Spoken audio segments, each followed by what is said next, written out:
حضرت ابو ایوب انصاری یہ مدینہ منورہ کے وہی خوش نصیب انصاری ہیں جن کے مکان کو شہنشاہ کونین صلی اللہ علیہ وآلہ وسلم نے مہمان بن کر شرف نزول بخشا، اور یہ شہنشاہ دو عالم صلی اللہ علیہ وآلہ وسلم کی میزبانی سے 7 ماہ تک سرفراز ہوتے رہے، اور دن رات صبح و شام ہر وقت و ہر آن اپنے ہر قول و فعل سے ایسی والہانہ عقیدت اور عاشقان جانثاری کا مظاہرہ کرتے رہے کہ مشکل ہی سے اس کی مثال مل سکے گی۔ حضور اقدس صلی اللہ علیہ وآلہ وسلم نے ملاقاتیوں کی آسانی کے لیے نیچے کی منزل میں قیام پسند فرمایا۔ حضرت ابو ایوب انصاری رضی اللہ تعالیٰ عنہ اوپر کی منزل میں رہے۔ ایک مرتبہ اتفاقاً پانی کا گھڑا ٹوٹ گیا تو اس اندیشے سے کہ کہیں پانی بہہ کر نیچے والی منزل میں نہ چلا جائے اور حضور رحمت عالم صلی اللہ علیہ وآلہ وسلم کو کچھ تکلیف نہ پہنچ جائے،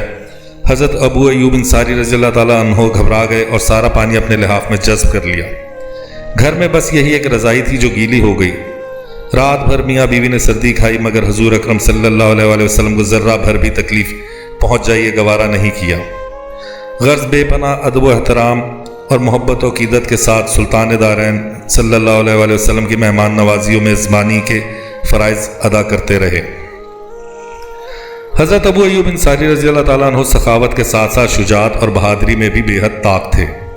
تمام اسلامی لڑائیوں میں مجاہدانہ شان کے ساتھ معرکہ آزمائی فرماتے رہے، یہاں تک کہ حضرت امیر معاویہ رضی اللہ تعالیٰ عنہ کے زمانے میں جب مجاہدین اسلام کا لشکر جہاد قسطنطنیہ کے لیے روانہ ہوا تو اپنی ضعیفی کے باوجود آپ بھی مجاہدین کے اس لشکر کے ساتھ جہاد کے لیے تشریف لے گئے اور برابر مجاہدین کی صفوں میں کھڑے ہو کر جہاد کرتے رہے۔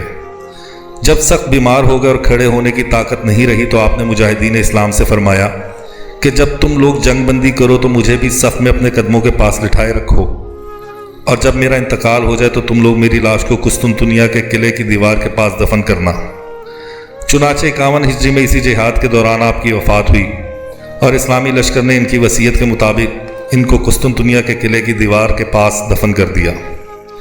یہ اندیشہ تھا کہ شاید عیسائی لوگ آپ کی قبر مبارک کو کھود ڈالیں، مگر عیسائیوں پر ایسی ہیبت سوار ہو گئی کہ وہ آپ کی مقدس قبر کو ہاتھ نہ لگا سکے، اور آج تک آپ کی قبر شریف اسی جگہ موجود ہے اور زیارت گاہ خلائق خاص و عام ہے، جہاں ہر قوم و ملت کے لوگ ہمہ وقت حاضری دیتے ہیں۔